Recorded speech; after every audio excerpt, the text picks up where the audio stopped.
پشتی دەرباسکردنا نێزی 25 ساڵی di jiyana hunerî de niha Faris Osman di taxeka bajarê Qamişlo de li ser vê bestê şînkayiyê difiroşe.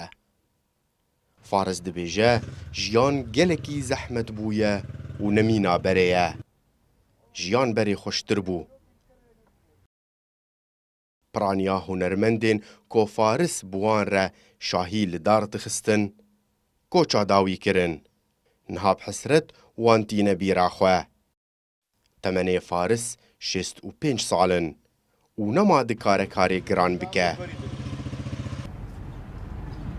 قش هم وغم والتعب ويستر بري حياته ودي وكيل بشبه رود شغلي متقنع الحساب يعني دسم تكنجل دسم بدناري هذا وقدر معرابة قريبون السر دربقة متميك دشخين والله ورغم يقولوا شيء دبوس سباع أصحياء صعد واصدايك طبعا دعوتهم دبوس سباع أزدهاتهم حداد باطونة دشغلي بنايات عدد أبيع قرمة هافيني وشيكي وخدي وكيل حياة هسنين متبوم خوين تمي دسم قليش يبوش دربكي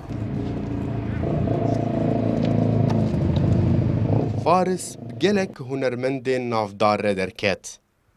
Mîna Mihemed Şêxo, Saîd Yûsuf, Salah Resûl, Şefîq Bavê Ra'd û Saîd Gabarî û gelek navên din. Lê dibêje piştî koça piraniya van navan hunera Rojavayê Kurdistanê hin bi hin lawaz dibe û paşve digere.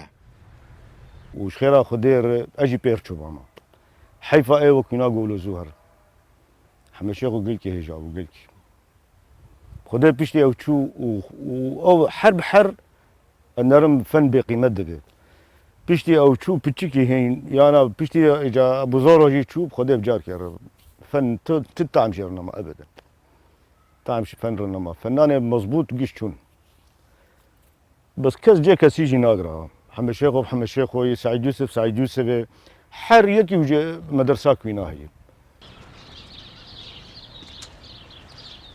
Piraniya rê hevalên Faris çûn ber dilovaniya Xwedê. Dibêje hunermendên wekî Mihemed Şêxo û Saîd Yûsuf wan hunera Rojava ava kir û ew bûn yên dengbêjî li deverê kirin stran. Kotanha jî dengê wan li her malekê ye. Ev wêne dê dibîra Faris de bimînin û nayên jî bêrkirin. Ekrem Salih Kurdistan 24 Qamişlo